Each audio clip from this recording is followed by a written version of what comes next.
jump straight into Ryder Cup. How about we talk a little bit about your state of the game as you prepare to play in your 24th PGA Championship. 24. Wow. I missed one, I guess. Yeah, I'm excited to be here. Last time I was here 10 years ago in 08 for the BMW. I had a good solid tournament.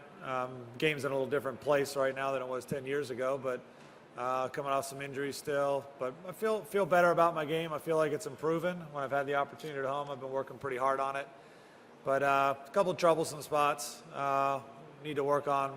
My putting's been very average this year.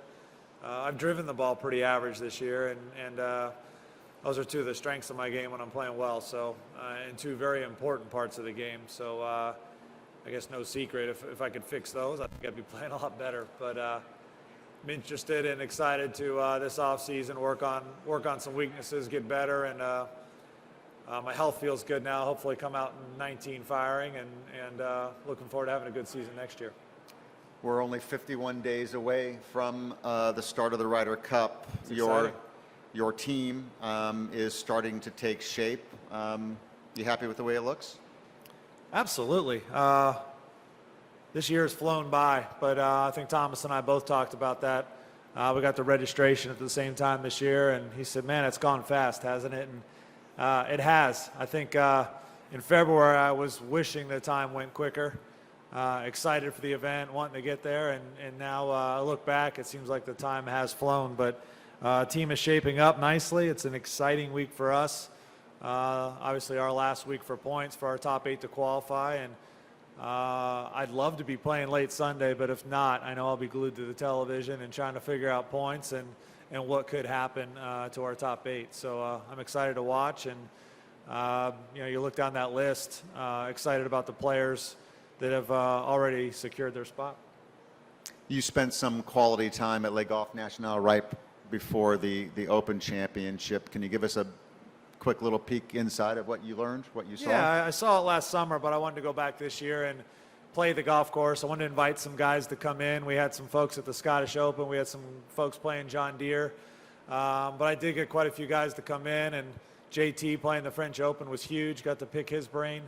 Phil Mickelson came in Monday of the Scottish and played around, and then I had 5 guys with me for a couple rounds on the weekend. That was Bubba Watson, Jordan Spieth, Brian Harmon, Kevin Kisner, Tony Finau. I played a couple days. I watched them play one.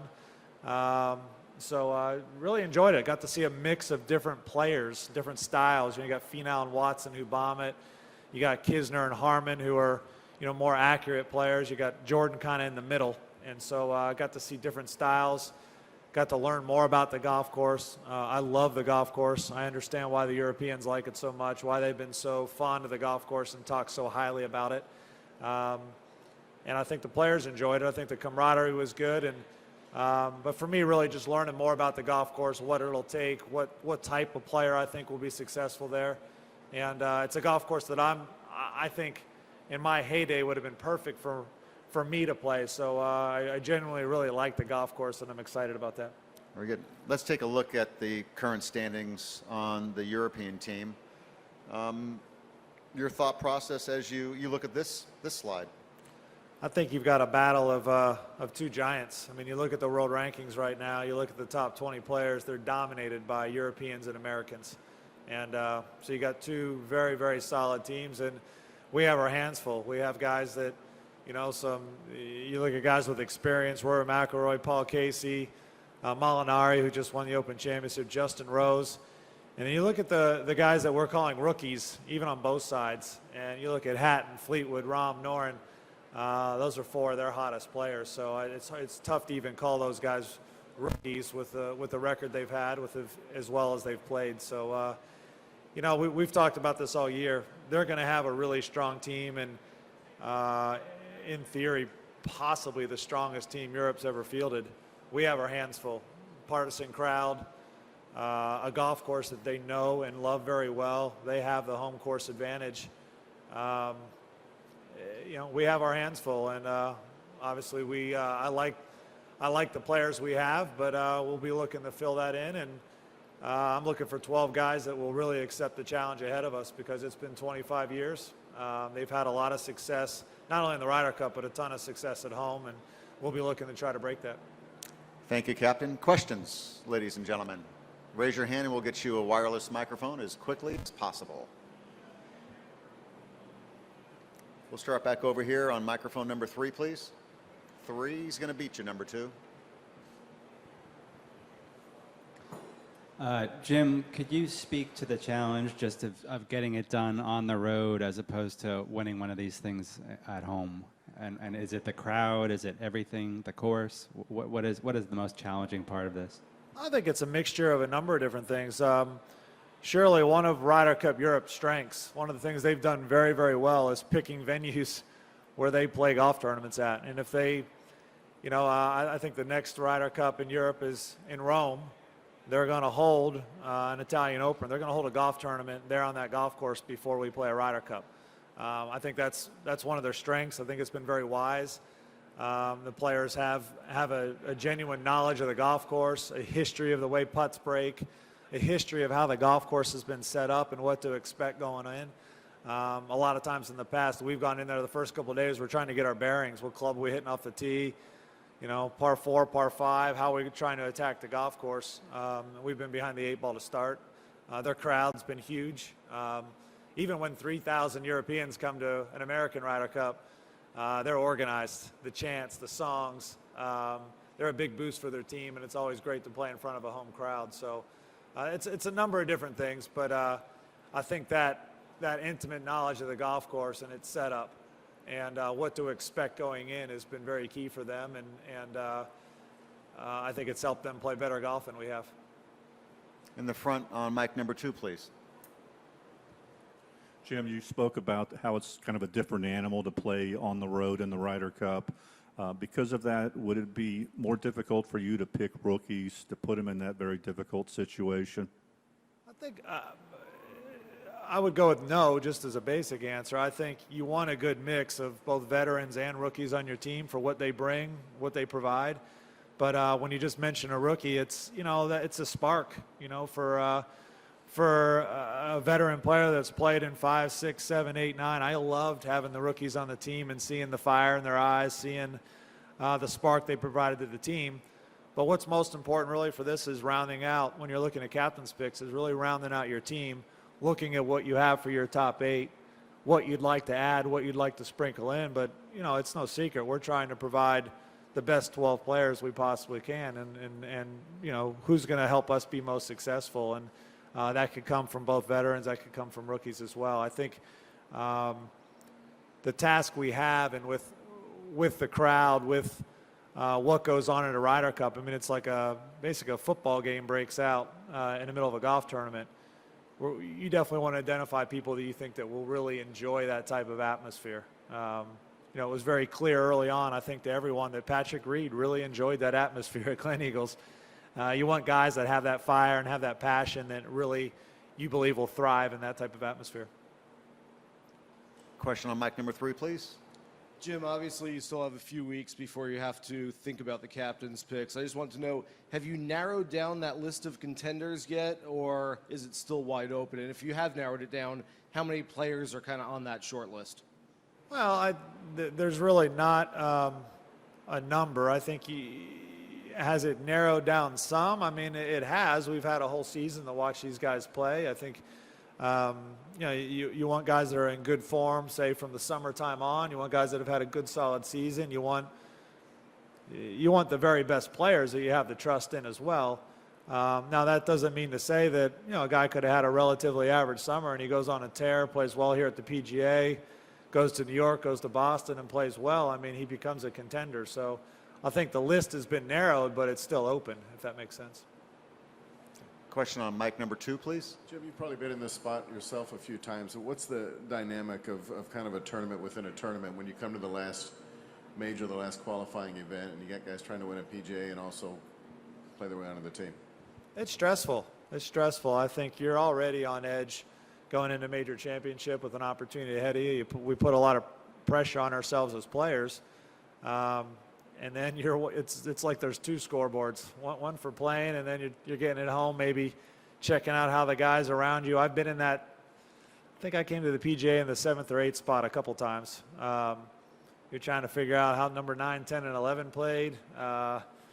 You know, it definitely becomes that tournament within the tournament, as you mentioned. But really, what you have to keep reminding yourself as a player is you really have a job to do this week. If you focus on that task, focus on the process of playing well, you let everything else kind of shake out, if that makes sense. And worrying too much, I was always a guy that watched the points, that every week I wanted to see where I stood and how I moved up. And it's empowering. Like when you're playing well and you have a bunch of good finishes in a row and you start climbing up that Ryder Cup list, it's fun to watch. You know, again, you start having a weak month or two and you start sliding down that list, it's an empty feeling. So at times I wished I probably hadn't watched it as much, but you know, you really need to go out there and do your job and just play well. And you know, if asked, that's what I would remind players. Microphone 3, please. Jim, Paul Asinger always said that the one thing that he admired about the Europeans, was the singing. You have just referred to it, the chanting now on the tee. Do you have any plans to, as it were, develop an American equivalent, or how are you going to deal with that? You know it's coming. How are you going to deal with it? I think we've already done that. We had our counterparts at. Did they start at Medina or they start at? It wasn't Hazeltine, but. Been around for a long time. Right.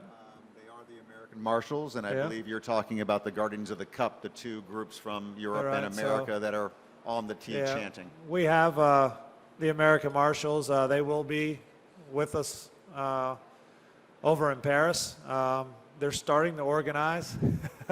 You know, I think the American fans will start to learn the songs even better, but it's great to have their support. I think, you know, what's most important really is you're not going to combat.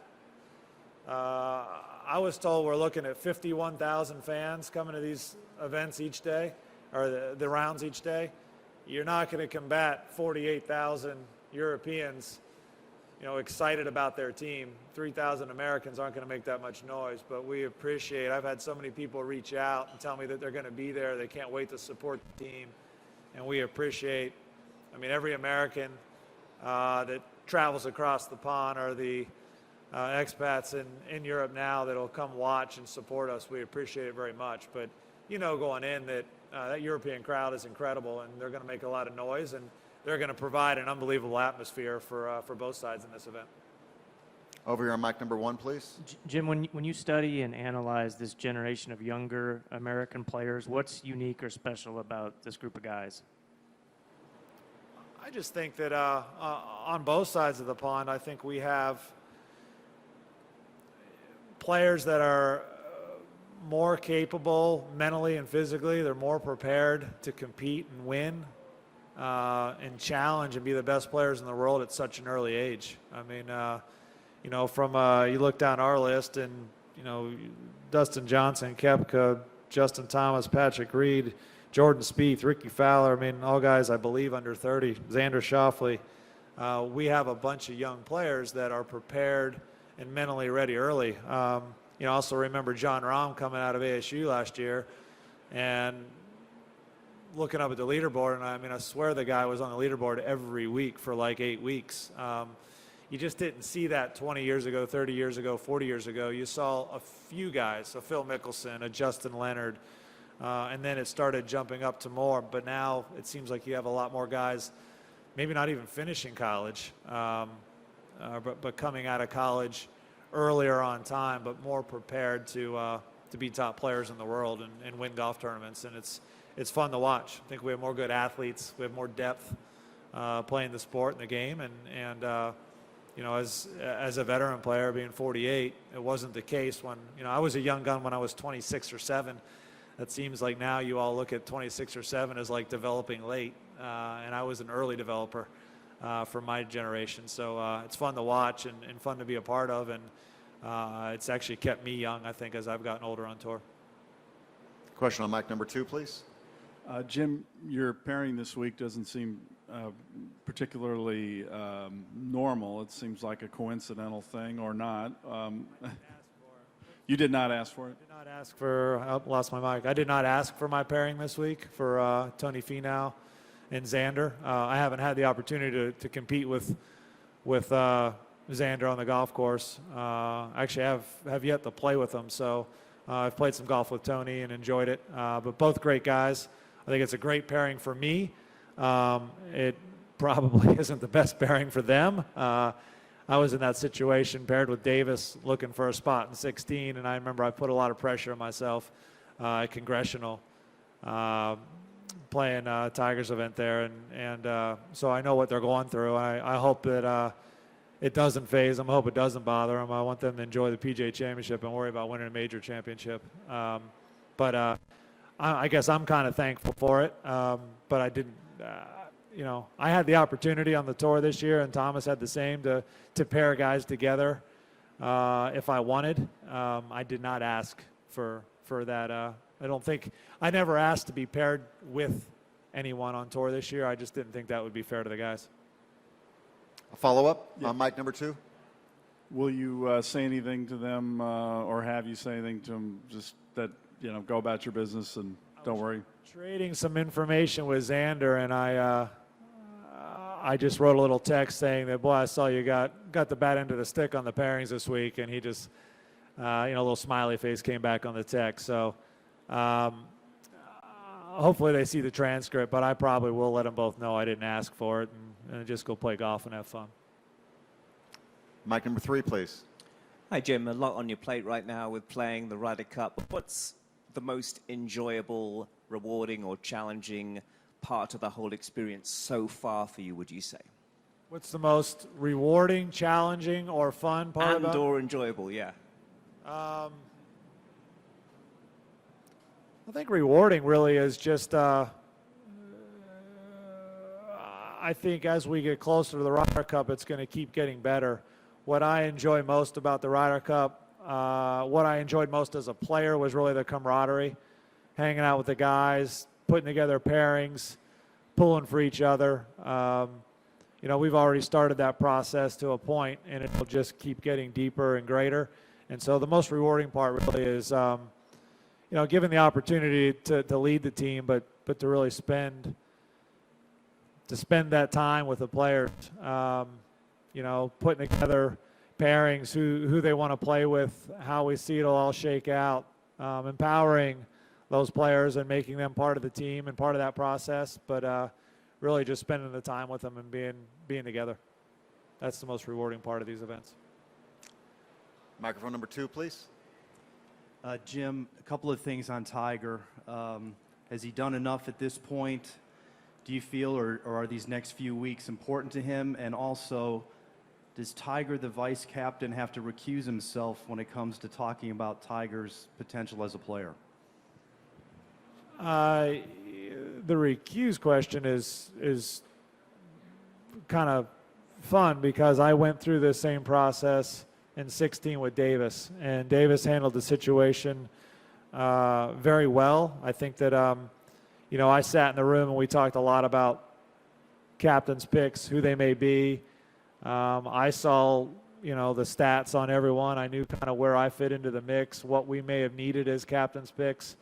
And I did have to recuse myself when he and Tom Lehman and the other vice captains.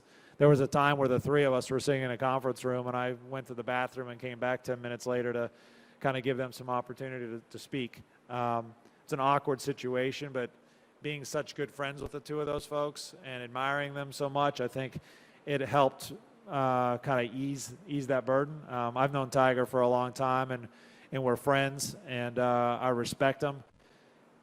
It's not going to be a difficult process as far as him having to recuse himself, and we'll work through those situations and issues much like Dave and I did in the past. As far as the captain's pick part, it's been fun watching him play this summer, and we had a conversation back in January about, obviously being a vice captain, and I wanted to name him in that position. We talked about him possibly playing. That's what he wanted to talk about, he knew then that I think that he was on the mend, that he was starting to feel better. He was probably, had a plan in place for this year and really felt like he could compete. And that was probably a sign that I should have picked up a lot quicker on. I know that Tiger always wanted to compete, but it became pretty quickly by March, I saw that his game was in a lot better shape and his health was in a lot better shape. So he's been challenging this year and moving up that points list, which has been fun to watch. As far as where we sit right now, the good news is I'm excited about looking at these top 8. I'm excited about seeing what we have at the end of this week. And we have another press conference on Monday to talk about that. From that point on, I have 3 or 4 weeks before I have to make those picks. So, trying to interpret whether he's done enough or not done enough really is I don't think the position that I really have not thought about. I've obviously thought about it, but it's a position I don't have to put myself in right now, and I'm anxious, and I guess he'd have to win this week, I believe, to make the team on his own, and if he doesn't, we still get to see weeks ahead in big tournaments, both in New York and in Boston. But surely it's fun to see him put himself in the mix, and being 20th on the points with very few events is a pretty good spot. Question on mic number 2, please. If Bryson were to make the team over here, if Bryson were to make the team, what would he bring to it, and also what do you make of the recent criticism he's gotten and how he's responded to it? It'd definitely bring the IQ up significantly for most of us. We always say that you either have to be extremely bright or maybe not so bright to play this game. We know what side Bryson is on compared to the rest of us. What was the second part of that? What would he bring and what? The criticism he's gotten. I know Bryson very well. We both have the same management company. He's a great kid. He really has a good heart. He's a good person. I think he's talked in depth, and there's no reason for me to keep beating a dead horse and apologize for what had happened. I've been in that position, and I've given away golf tournaments and been frustrated. I know how he felt. It's a learning experience. He's a young player from a physical standpoint. I think what we're trying to do is we're trying to identify the 12 players that are going to help us have the most success in the tournament, and realizing what we're going up against, realizing a partisan crowd, realizing how difficult it is to play in that atmosphere, under that pressure, under this event. So we're trying to identify players that really enjoy, right? They enjoy the process. They enjoy playing in an away venue against a great team in that crowd. And I would identify, I think Bryson would enjoy that atmosphere. I think he's feisty, he's scrappy. I think he's a tough player. And so I think he would enjoy that. And surely with the way he's played and sitting, I think, 9th on the points list right now, just to make sure I'm saying wrong, 9th on the points list would be in consideration, obviously, and good consideration for a pick. 2 more questions, folks. Microphone number 3.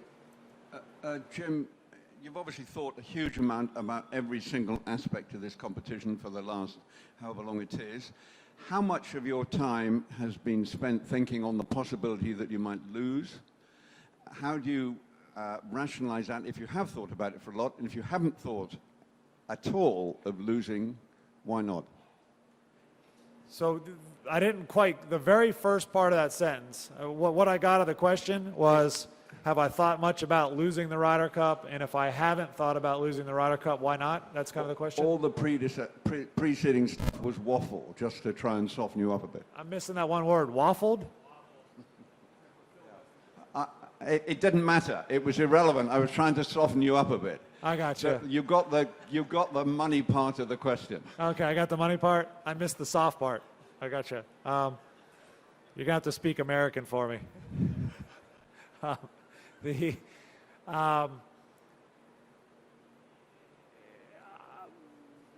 I guess when I look at my career and I look at myself playing the game of golf, I guess the fear of losing and the fear of not succeeding probably always drove me to work hard and practice hard. So I guess you look ahead and you look to the possibility of winning the Ryder Cup, and I know how important it would be for for us as a team, for the PGA of America and what we've tried to put in place, I guess you look at the possibility that it's not going to go the way you want, but why would, I focused a lot more on the process. When you discuss that, it's like trying to break 80 for the first time for an amateur golfer. You think so much about the number, 78, 79, I'm going to break my best score, and you start thinking about the end result. And you let it all go by, and you end up shooting 81 and let it slip through your fingers with a couple doubles on the way in because you're so worried about the end result. The reason I guess I wouldn't focus on losing would be I've always been taught to really worry about the process at hand, with the task at hand. What's going to get us to the point where we can be successful as a team?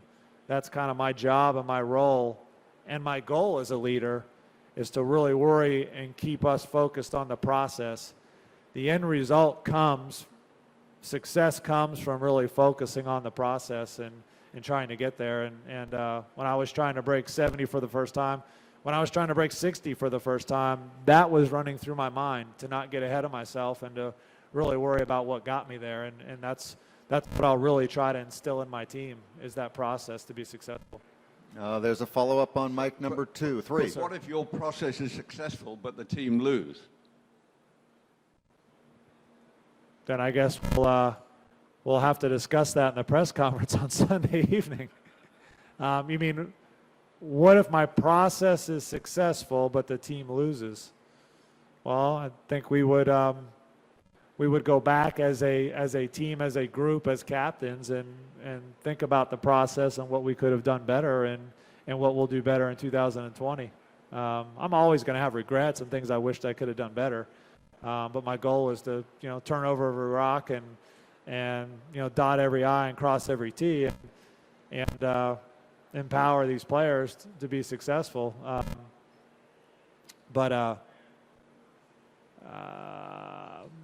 I would focus on the process and think about winning, and if and I would think about trying to be successful and what's going to get us there. I would never focus on.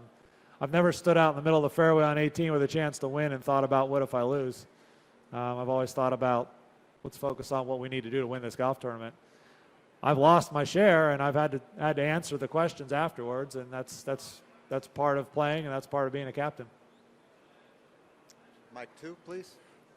Will you keep a running points list after the cutoff and Sunday to inform your captain's picks decisions?